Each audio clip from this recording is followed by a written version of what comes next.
Big debate. Yes నాగబాల్ గారు, ఇక్కడ మీరు దశాబ్ద కాలంగా పైగా సినిమా టీవీ ఫెడరేషన్తో కార్మికులతో మమేకమైనారు. మీరు నిర్మాత, రచయిత, దర్శకుడు కూడా. నిజంగా మీరు పెద్ద ప్రొడ్యూసర్ అయితే నా స్టూడియోలో ఉండేవాళ్ళు కాదు. చిన్న కార్మికులకి, చిన్న సినిమాలకు సంబంధించి రిప్రజెంట్ చేస్తూ ఉన్నారు. నా ప్రశ్న ఏంటంటే, ఇక్కడ ఇందిరక్క కూడా ఉన్నారు, కాంగ్రెస్ పార్టీ స్పోక్స్ పర్సన్ కూడా ఉన్నారు. సరే, ఇవాళ జరిగిన సమావేశంలో ముఖ్యమంత్రి గారితో అన్ని అంశాలు 2-3 గంటలు జరిగినాయి. అందులో ఇది ఒక సెన్సేషనల్ ఇష్యూ ఉన్నప్పుడు ఎక్కువ బాగా డీజీపీ గారు కూడా ఉన్నారు ఆ సమావేశంలో. బయటకి ఏమొచ్చినా దాని మీద ఎక్కువ చర్చ జరిగి ఉంటుంది అనేది మనకు అర్థమవుతోంది. అది ప్రజెంట్ కూడా చేశారని కూడా మనకు చెప్తున్నారు. ఆ విజువల్ అంతా 10 minutes రిలీజ్ చేసి, సరే పెద్ద అందరూ వెళ్ళారు కాబట్టి కొన్ని విషయాలు మాట్లాడుతున్నారు. బట్ భవిష్యత్తులో అయినా కోమటిరెడ్డి గారు ఉన్నారు, పూర్తిగా దానికి సంబంధించిన మినిస్టర్ గారు, వెంకటరెడ్డి గారు, ఈ ఇష్యూస్ ఏవైతే ఉన్నాయో ఒక మంచి వాతావరణం క్రియేట్ అవుతున్న నేపథ్యంలో నిజంగా మీరు ఎదుర్కొన్న సమస్యలు, ఇప్పుడు రామకృష్ణ గౌడ్ గారు కొన్ని సమస్యలు చెప్పారు. పెద్ద నిర్మాతల గురించి, చిన్న నిర్మాతల చర్చే రాలేదు వాళ్ళ ఎగ్జిస్టెన్స్ సంబంధించి. సినిమాలకు సింగిల్ స్క్రీన్లు నిజంగా చాలా పెద్ద సమస్య. సరే, సినీ కార్మికులది దశాబ్దాలుగా అనేక ఇష్యూస్ ఉన్నాయి. ఏం చెప్తారు, ఏం జరగాలని కోరుకుంటారు? ఇవాళ మీటింగ్ ఏదైతే జరిగిందో ఆ మీటింగ్ పక్కాగా మన గవర్నమెంట్ తరఫు నుంచి పక్కా ప్రణాళికాబద్ధంగా చేశారు మీటింగ్. మొదటిసారి రేవంత్ రెడ్డి గారు ప్రమాణ స్వీకారం చేసిన తర్వాత ఫిలిం ఇండస్ట్రీ పర్సనాలిటీస్ తోటి ఫస్ట్ మీటింగ్ జరిగింది. అందులో ఒక గ్యాప్ ఫిల్ చేయడానికి సారథిగా, వారధిగా దిల్ రాజు గారిని ఎఫ్డిసి ఫిలిం డెవలప్మెంట్ కార్పొరేషన్, అంటే film television theatre development corporation chairman Dil Raju garu. అక్కడ 3 ఉన్నాయి, ఫిలిం, టెలివిజన్, థియేటర్. ఆయన చైర్మన్ గా ప్రమాణ స్వీకారం చేసిన తర్వాత మొదటి సమావేశం. ప్రభుత్వం తరఫు నుంచి పర్ఫెక్ట్ రిప్రజెంటేషన్, సీఎం గారు ఉన్నారు, మినిస్టర్ గారు ఉన్నారు, కమిషనర్స్ ఉన్నారు, ఎఫ్డిసి చైర్మన్ ఉన్నారు, అందరు ఉన్నారు. సినిమా ఇండస్ట్రీ నుంచి వచ్చినప్పుడు ప్రొడ్యూసర్స్, డైరెక్టర్స్, ఆర్టిస్టులు ఉన్నారు. టోటల్ ఫ్యాటర్నిటీ లేదు ఇండస్ట్రీకి సంబంధించి. ఇందాక రామకృష్ణ గౌడ్ అన్నట్టు మిగతా వాళ్ళు లేరు.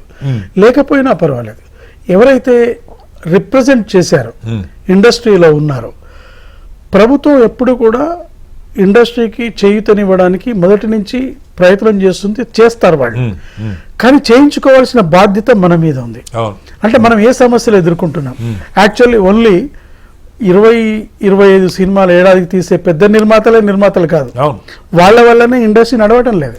ఇక్కడ ఇందాక విజయ్ అన్న చెప్పినట్టు, రామకృష్ణ గౌడ్ గారు మిగతా వాళ్ళు చెప్తున్నట్టు, 250 చిన్న సినిమాలు కనుక లేకపోతే ఇండస్ట్రీ లేదు.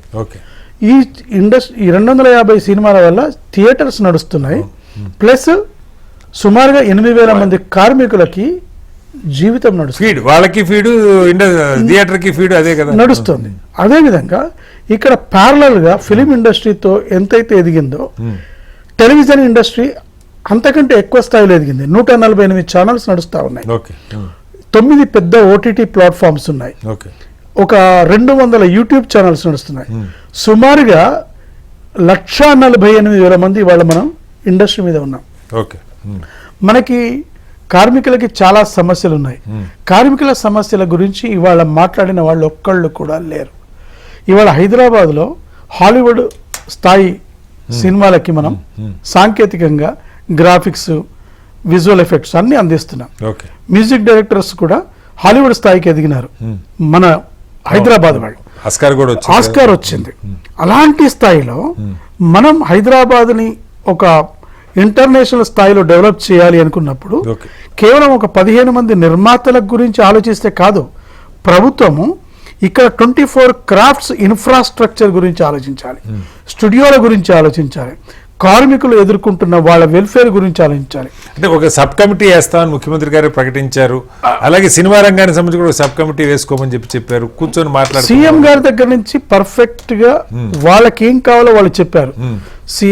సీఎం గారు ఏమన్నారు, మీరు మా గవర్నమెంట్ సహకరించాలి, ప్రభుత్వ పథకాలకి మీరు యాడ్స్ ఇవ్వాలి, ప్లస్ మీరు కట్టే ట్యాక్స్లో ఈ కార్పొరేటివ్ ట్యాక్స్ 2% మా వెల్ఫేర్ యాక్టివిటీస్కి వెచ్చించాలి అని చెప్పారు.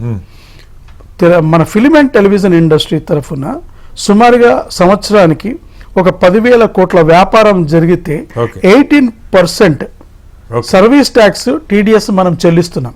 కానీ ఈ రోజు వరకు మన వాళ్ళకి ఇండ్లు కానీ, వెల్ఫేర్ యాక్టివిటీస్ కానీ, Okay. ప్రమాద బీమా కానీ, జీవిత బీమాలు కానీ ఏవి ఫిలిం ఇండస్ట్రీ, టెలివిజన్ అంటే ఫిలిం టీవీ సెపరేట్ లేదు ఇక్కడ. అంతేలేదు, దాంట్లో పనిచేసిన వాళ్ళు ఇక్కడ, ఆ కెమెరామెన్లు ఇక్కడ చేస్తున్నారు, మొత్తం వాళ్ళే కదా.